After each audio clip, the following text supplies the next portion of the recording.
നമുക്ക് ഇന്ന് ഞങ്ങൾ ആളെ അറ്റാക്ക് ചെയ്യാൻ വന്നിട്ടല്ല, ഞങ്ങൾ കാര്യങ്ങൾ ചോദിക്കാൻ വന്നിരിക്കുന്നതാ. നമ്മുടെ ഇവിടെ ഇന്ന് രാവിലെ 6:15 സമയത്തിൽ ഇവിടുത്തെ തൃശ്ശൂരിൻ്റെ ഈ പേയാൻ പാർക്ക് സ്ഥലത്തിൽ തീപിടുത്തം ഉണ്ടായിരുന്നു. അതിൻ്റെ അന്വേഷണ ഭാഗമായിട്ട് ഞങ്ങൾ വന്നിട്ടുണ്ട് ഇവിടത്തേക്ക്. ഇതിൽ പ്രാഥമികമായിട്ടുള്ള വിവരങ്ങൾ വെച്ചിട്ട് ഇവിടുത്തുള്ള ആ കെയർ ടേക്കറായിട്ടുള്ള ആ മാഡത്തിൻ്റെ സ്റ്റേറ്റ്മെൻറ്റ് പ്രകാരം നമ്മൾ കുറച്ച് കാര്യങ്ങൾ മനസ്സിലാക്കിയിട്ടുണ്ട്. അതിൻ്റെ നമ്മുടെ ഫോറൻസിക് ടീമും അതെല്ലാം ഇവിടെ ആൾറെഡി വിസിറ്റ് ചെയ്തു, അവർ നടക്കുന്നുണ്ട്. ഇതിൻ്റെ അന്വേഷണത്തിന് വേണ്ടി we constituted a special team headed by the local നമ്മുടെ അഡീഷണൽ SP അദ്ദേഹം ACPയും പിന്നെ CMR ഇൻസ്പെക്ടർമാരായിട്ട് നമ്മുടെ കമ്മീഷണർ സ്പെഷ്യൽ ടീം കൺസ്റ്റിറ്റ്യൂട്ട് ചെയ്തിട്ടുണ്ടായിരുന്നു.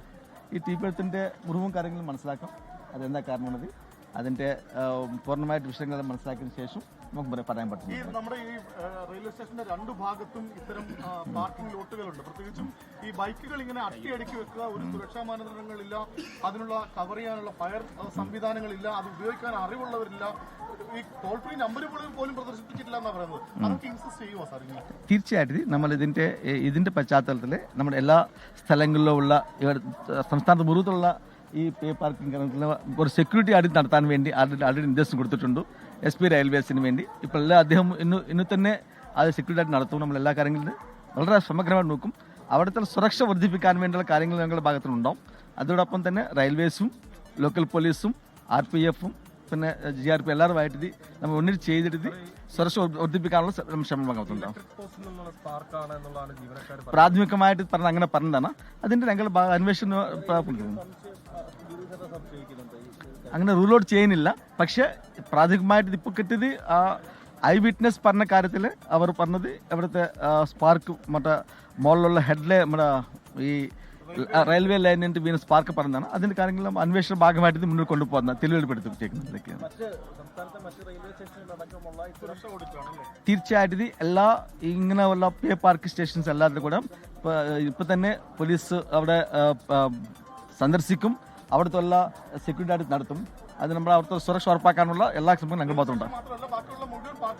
എല്ലാ പാർക്കിങ്ങും തീർപ്പിക്കുന്നതാണ് റെയിൽവേ സ്റ്റേഷൻസ്. അതുപോലെ തന്നെ എല്ലാ എവിടെ നമുക്ക് തിരക്കുമായിട്ട് ഇങ്ങനെ ഉണ്ടോ അതിന് കാരണം നമ്മൾ ശ്രദ്ധിപ്പിക്കാൻ ചെയ്യുന്നുണ്ട്. അത് ഞാൻ ശ്രദ്ധിച്ചിട്ടുണ്ടായിരുന്നു. അതിന് ആവശ്യമുള്ള നടപടി സ്വീകരിക്കുന്നതിലേക്ക്. അതാണ് സംസ്ഥാന DGP പറയുന്നത്. വളരെ പ്രധാനപ്പെട്ട ക്രിസ്ത്യൻ എന്തായാലും അതായത് ഇപ്പോൾ നിലവിൽ സംസ്ഥാന DGP ആണ് നമ്മളുമായി സംസാരിച്ചത്. ആ സമയത്ത് DGP പറയുന്നുണ്ട്, അതായത് പോലീസ് ഇത് ഗൗരവമായി തന്നെ എടുക്കുന്നു, സർക്കാർ ഇത് ഗൗരവമായി തന്നെ എടുക്കുന്നു. മറ്റ് പാർക്കിംഗ് ഏരിയകളിൽ, അത് റെയിൽവേ സ്റ്റേഷനിലെ മാത്രമല്ല ജനത്തിരക്കേറിയ മറ്റ് പാർക്കിംഗ് ഏരിയകളിലെല്ലാം തന്നെ ഒരു പരിശോധനയിലേക്ക് പോകുന്നു എന്നുള്ളതാണ്.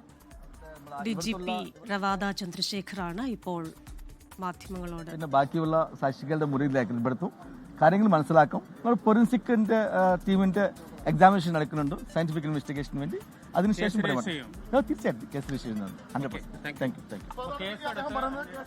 എന്തായാലും അതാണ് കേസ് രജിസ്റ്റർ ചെയ്ത് അന്വേഷണം നടത്തും എന്നുള്ളതാണ് നിലവിൽ DGP തന്നെ വ്യക്തമാക്കിയിരിക്കുന്ന കാര്യം. ക്രിസ്റ്റീന, ഫോറൻസിക് സംഘത്തിന്റെ ആ ഒരു പരിശോധന നടക്കുകയാണ്. പരിശോധനാ റിപ്പോർട്ട് കൂടെ ലഭിച്ച ശേഷം എന്തായാലും കേസ് രജിസ്റ്റർ ചെയ്ത് വളരെ കൃത്യമായ അന്വേഷണം നടത്തും. മാത്രവുമല്ല എല്ലാ റെയിൽവേ സ്റ്റേഷനുകളിലെയും പാർക്കിംഗ് ഏരിയകളിൽ കർശനമായ സുരക്ഷാ മാനദണ്ഡങ്ങൾ ഉറപ്പാക്കുകയും ചെയ്യുമെന്നാണ് അദ്ദേഹം മാധ്യമപ്രവർത്തകരോട് പറഞ്ഞത്. ലോകത്തെവിടെയായാലും ഏത് സമയത്തും 24 വാർത്തകളും ഓഗ്മെന്റഡ് റിയാലിറ്റി പാക്കേജുകളും എക്സ്പ്ലെയിനറുകളും വിശദമായി കാണാൻ ഞങ്ങളുടെ YouTube ചാനൽ നിങ്ങൾക്ക് സബ്സ്ക്രൈബ് ചെയ്യാം.